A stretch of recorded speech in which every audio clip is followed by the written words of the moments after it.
Sungguh pun Harian Rakyat lekat dengan nama Nyoto, ia bukan pendiri corong resmi Partai Komunis Indonesia tersebut. Ia anggota konstituante, pendiri Baperki, organisasi massa warga keturunan Tionghoa yang kemudian dilarang pasca G30S. Di tangan Nyoto, yang kemudian diangkat sebagai Ketua Departemen Agitasi dan Propaganda, Harian Rakyat dengan oplah yang diklaim sebesar 60.000 eksemplar adalah pendukung kebijakan partai. Dalam buku kecil Pers dan Massa, kumpulan pidato Nyoto saat ulang tahun Harian Rakyat tahun 1956 sampai tahun 1958, Nyoto membandingkan surat kabar itu dengan Pravda, koran Partai Komunis Uni Soviet.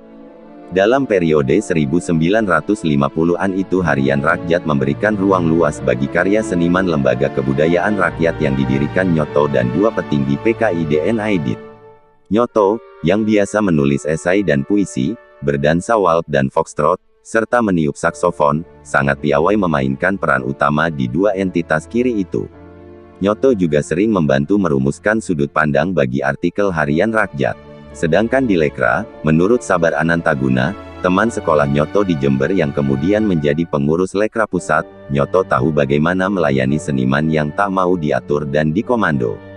Kalau setuju, kata Anantaguna, Nyoto diam. Coba dipikir lagi, Anantaguna menirukan Nyoto. Nyoto pun hati-hati menjaga keseimbangan ideologis di kalangan seniman. Meski ia pendukung manifestasi politik, sejati Nyoto melahirkan prinsip politik sebagai panglima, dan giat memobilisasi perlawanan terhadap para seniman non-komunis pendukung humanisme universal. Nyoto tak setuju dengan upaya memerahkan Lekra sepenuhnya, seperti yang diinginkan rekan-rekannya di Politbiro.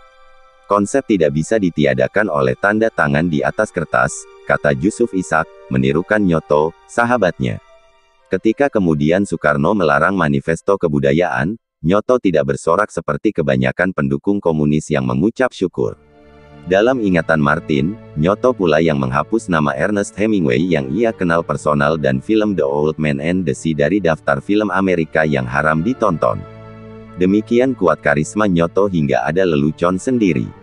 Di kalangan penghuni Jalan Cidurian 19, rumah Oi Haijun, kantor pusat Lekra, bila Nyoto datang, para penghuni berdiri. Iwan Simatupang, sastrawan anti-komunis asal Sibolga, pernah mencemaskan pengaruh Nyoto yang dianggapnya lebih berbahaya daripada Lukman atau Aidit karena kuatnya intelijensi orang yang disebutnya, sok intelek dan sok filosofis itu. Menurut dia, seniman besar seperti Rifai Apin, Basuki Resobowo, dan Heng Ngantung menjadi simpatisan komunis karena pengaruh Nyoto. Masa-masa keemasan Nyoto sebagai pemimpin agitasi dan propaganda melemah ketika konflik ideologis antara Nyoto dan Aidit memuncak. Setelah MPRS menabalkan Soekarno sebagai presiden seumur hidup, Nyoto didaulat sebagai menteri. Kedekatannya dengan Soekarno Nyoto adalah penulis pidatonya mengancam posisinya di partai.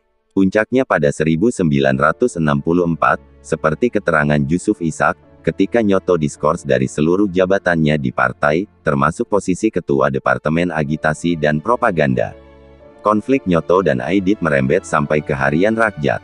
Martin ingat, bulan-bulan terakhir menjelang G30S, Nyoto sudah tak aktif lagi memimpin. Mereka yang dari Sumatera dimusuhi awak redaksi yang berlatar belakang pemuda rakyat karena dianggap anak emas Nyoto. Tapi demikian lekatnya Harian Rakyat dengan sosok Nyoto, Aidit tak berupaya mencopotnya.